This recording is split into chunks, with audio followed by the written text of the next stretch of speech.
যোৰহাট জিলাৰ পশ্চিম যোৰহাট অঞ্চলৰ লহপহীয়াত ধৰ্মীয় পৰিৱেশত আৰম্ভ হৈছে ত্ৰয়োদশ বাৰ্ষিক গীতাপাঠ অখণ্ড নাম কীৰ্তন। উল্লেখযোগ্য যে লহপহীয়া পুৰণা লাইন আৰু সমূহ ৰাইজৰ সহযোগত লহপহীয়া চাহ বাগিচা পুৰণা লাইনস্থিত মন্দিৰৰ প্ৰাংগণত দুদিনীয়া কাৰ্যসূচীৰে অনুষ্ঠিত হৈছে এই ধৰ্মীয় অনুষ্ঠানভাগি। সৰ্বপ্ৰথমে মই আপোনালোকৰ নিউজ চেনেলক আৰু বাতৰি কাকতৰ বাতৰি কাকতৰ আপোনাক শুভেচ্ছা জ্ঞাপন কৰিছোঁ। যিহেতুকে আমাৰ এই নামগৃহত আহি আপুনি উপস্থিত হৈছেহি। আমাৰ কাৰ্যসূচী সৰ্বপ্ৰথমে আমাৰ ৰাতিপুৱা বন্তি প্ৰজ্বলন আছিল। তাৰপিছত আমাৰ যিসকল এই নামঘৰত গুৰি দহোতা স্বৰ্গীয়সকলক শ্ৰদ্ধাঞ্জলি অৰ্পণ কৰা হ'ল।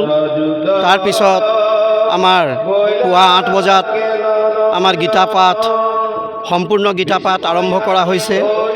তাৰপিছত গধূলি আমাৰ অখণ্ড নাম কীৰ্তন ভাগ হ'ব আৰু অহা কাইলৈ আমাৰ এখনি পুৰুষীয়া নাটক ভাগ অভিনয় কৰা হ'ব।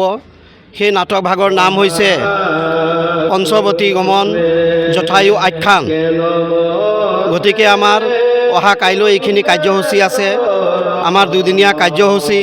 আৰু এই কাৰ্যসূচীত যাতে ভগৱন্তই আমাৰ সুচাৰুৰূপে পাৰ কৰে আৰু এই ৰাইজৰ সহায় সহযোগিতা আৰু আমি সেৱা হিচাপত সকলো দিশৰ পৰা আগবাঢ়ি যাবলৈ ভগৱন্তৰ ওচৰতো আমি প্ৰাৰ্থনা জনাইছোঁ। আৰু যাতে সকলো ৰাইজৰে মংগল কামনা কৰি আমি এই সম্পূৰ্ণ গীতাভাগ দুদিনীয়া কাৰ্যসূচীৰে আৰু ভাওনা প্ৰদৰ্শন আমি কৰিবলৈ সক্ষম হৈছোঁ। গতিকে আজিৰ কাৰ্যসূচী আমাৰ এয়াই। ইতিমধ্যে আমাৰ যিজন গায়ন আমাৰ চাৰিঙীয়া হাতৈ চুকৰ সিদ্ধাৰ্থ বৰা আৰু সংগীবৃন্দসকল থাকিব আৰু আমাৰ স্থানীয় যি যুৱক যুৱতী সকলোৱে মিলি আমাৰ এই ভাওনা প্ৰদৰ্শন কৰিব।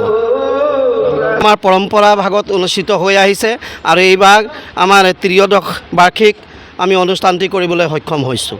স্থানীয় নামঘৰীয়াৰ দ্বাৰা বন্তিৰ প্ৰজ্বলনৰ জৰিয়তে অনুষ্ঠানৰ শুভাৰম্ভ কৰা হয়। ইয়াৰ পিছতে উদযাপন সমিতিৰ উদ্যোগত স্বৰ্গীয় নামঘৰীয়াসকলক শ্ৰদ্ধাঞ্জলি জ্ঞাপন কৰা হয়। পৰৱৰ্তী কাৰ্যসূচী হিচাপে সম্পূৰ্ণ গীতাপাঠ আৰম্ভ কৰা হয়। কাৰ্যসূচীত অঞ্চলটোৰ ভকত বৈষ্ণৱ তথা বহুস্থানীয় ৰাইজে ভক্তিভাৱে অংশগ্ৰহণ কৰে। ইফালে অহা মঙলবাৰে সন্ধ্যা হৰি মন্দিৰ প্ৰাংগণত কেইবাগৰাকীও বিশিষ্ট ব্যক্তিক সম্বৰ্ধনা জ্ঞাপন কৰাৰ লগতে স্থানীয় যুৱকসকলৰ দ্বাৰা শ্ৰীৰামচন্দ্ৰৰ পঞ্চৱতী গমন জটায়ু আখ্যান শীৰ্ষক নাটকৰ ভাওনা প্ৰদৰ্শন কৰা হ'ব বুলি উদযাপন সমিতিৰ সম্পাদক দীপক ৰবি দাসে জানিবলৈ দিছে। উল্লেখযোগ্য যে প্ৰতি বছৰে অনুষ্ঠিত হৈ অহা এই ধৰ্মীয় আৰু সাংস্কৃতিক অনুষ্ঠানটোৱে অঞ্চলটোত এক আধ্যাত্মিক আৰু সাংস্কৃতিক পৰিৱেশৰ সৃষ্টি কৰি আহিছে।